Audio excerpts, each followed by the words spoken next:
கதை படிக்கலாம் வாங்க. இன்றைய கதையின் தலைப்பு விலங்குகள் பேசுவது கேட்டால்.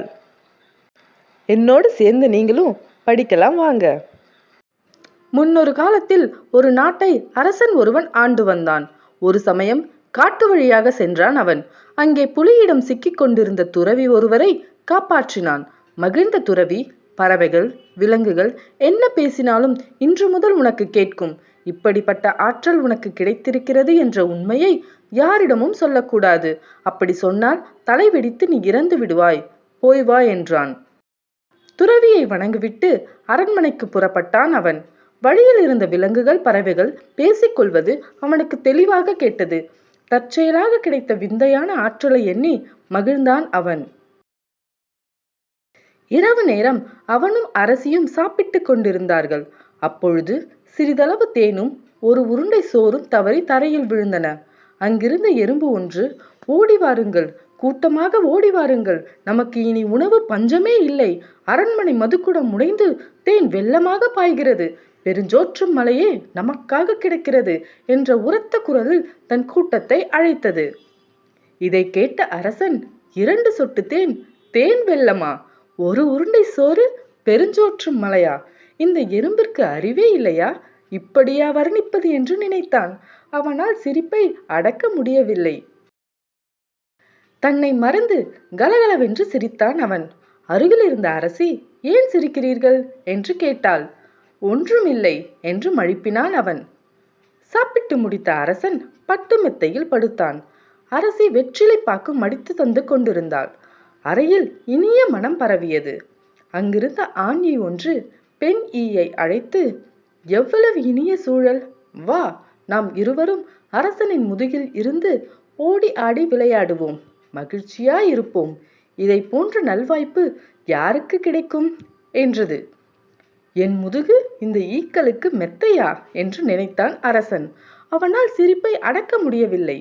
மீண்டும் கலகலவென்று சிரித்தான். ஏன் சிரிக்கிறீர்கள் என்று கேட்டாள் அரசி. ஒன்றுமில்லை என்று வழக்கம் போல் மழுப்பினான் அவன். உண்மையை சொல்லுங்கள், என்னிடம் எதையோ மறைக்கிறீர்கள். நீங்கள் சொல்லாவிட்டால் நான் இனிமேல் உங்களுடன் பேச மாட்டேன். என் மீது உயிரையே வைத்திருப்பதாக நீங்கள் சொன்னதெல்லாம் நடிப்பு என்று கோபத்துடன் சொன்னாள் அவள். என் உயிருக்கும் மேலாக நான் உன்னிடம் அன்பு வைத்திருக்கிறேன். நான் சிரித்ததற்கான காரணம் மட்டும் கேட்காதே என்றான் அவன். நீங்கள் சொல்லித்தான் ஆக வேண்டும் என்று வற்புறுத்தினாள் அவள். உண்மையை சொன்னால் என் உயிர் போய்விடும் என்றான் அவன். அதெல்லாம் எனக்கு தெரியாது. நீங்கள் சிரித்ததற்கான காரணம் எனக்கு தெரிய வேண்டும் என்று அடம் பிடித்தாள் அவள். என்ன செய்தாலும் தன் மனைவியை சமாதானப்படுத்த முடியாது என்று உணர்ந்தான் அவன். என் உயிரை விட உனக்கு நான் சிரித்ததற்கான காரணம் தெரிய வேண்டும். நாளை மாலையில் உனக்கு அந்த உண்மையை சொல்கிறேன். அப்படியே என் பிண ஊர்வலத்திற்கும் ஏற்பாடு செய்துவை என்று வருத்தத்துடன் சொன்னான் அவன். பொழுது விடிந்தது. வழக்கம் போல அரண்மனை தோட்டத்தில் உலாவ வந்தான் அவன். மாலையில் இறக்கப் போகிறோம் என்ற எண்ணத்தில் சோகமாக இருந்தான். அரண்மனை முழுவதையும் அரசன் இறக்கப் போகும் செய்தி பரவி இருந்தது. உலாவிக் கொண்டிருந்த அவன் பின்னால் வளர்ப்பு நாய் சோகமாக வந்து கொண்டிருந்தது. சிறிது தூரத்தில் அரண்மனை சேவல் பெட்டை கோழிகள் சூழ ஆரவாரமாக உலாவிக் கொண்டிருந்தது. இதை பார்த்த நாயால் கோபத்தை அடக்க முடியவில்லை. ஏய் சேவலே, உனக்கு சிறிது கூட நன்றி கிடையாதா? நமக்கு இவ்வளவு காலம் உணவு அளித்து காப்பாற்றியவர் இந்த அரசர். இன்று மாலை இவர் இறக்கப் போகிறார். எல்லோரும் சோகமாக இருக்கின்றனர். இந்த சூழலில் நீ மகிழ்ச்சியாக இருக்கிறாயே, இது நியாயமா என்று கேட்டது. அதற்கு சேவல், நம் அரசர் பெரிய முட்டாள். அவருக்கு இருப்பது ஒரே ஒரு மனைவி. அவளுக்காக உயிரை விட துணிந்துள்ளார். எனக்கு எத்தனை மனைவிகள் இருக்கிறார்கள் நீயே பார். என் பேச்சை கேட்டுத்தான் அவர்கள் நடக்க வேண்டும். இல்லாவிட்டால் அவர்களுக்கு தண்டனை தருவேன். மனைவிக்காக இந்த அருமையான உயிரை நான் இழக்க மாட்டேன் என்று பதில் சொன்னது. இந்த சிக்கலில் இருந்து அரசர் உயிர் பிழைக்க வழி இருக்கிறதா என்று கேட்டது நாய். அரசர் மட்டும் அரசியிடம், உன்னை சவுக்கால் 100 அடி அடிப்பேன், அதன் பிறகுதான் உண்மையை சொல்வேன் என்று சொல்லட்டும், எல்லாம் நல்லபடியாக நடக்கும் என்றது சேவல். நாயும் சேவலும் பேசிக் கொண்டிருந்ததை ஒன்று விடாமல் கேட்டான் அரசன். அரண்மனை திரும்பினான் அவன். மாலை நேரம் வந்தது.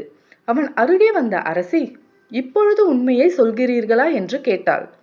நீ முதலில் சவுக்கால் 100 அடி பெற வேண்டும். அதன் பிறகு நான் உண்மையை சொல்லிவிட்டு இறந்து விடுவேன் என்றான் அரசன். நான் சவுக்கடி பெற்றுக்கொள்கிறேன். எப்படியும் உண்மை தெரிந்தாக வேண்டும் என்றாள் அவள். அறைக்குள் அவளை அழைத்துச் சென்றான் அரசன். கையில் சவுக்கை எடுத்த அவன் அவளை ஓங்கி அடித்தான். 10 அடியை கூட அவளால் தாங்க முடியவில்லை. மென்மையான அவளுடைய உடலிலிருந்து குருதி கசிய தொடங்கியது. ஐயோ, போதும், அடிப்பதை நிறுத்துங்கள். உங்கள் உண்மையும் வேண்டாம், சவுக்கடியும் வேண்டாம் என்று அலறினாள் அவள். சவுக்கால் அடிப்பதை நிறுத்தினான் அவன். அதன் பிறகு இருவரும் மகிழ்ச்சியாக வாழ்ந்தனர்.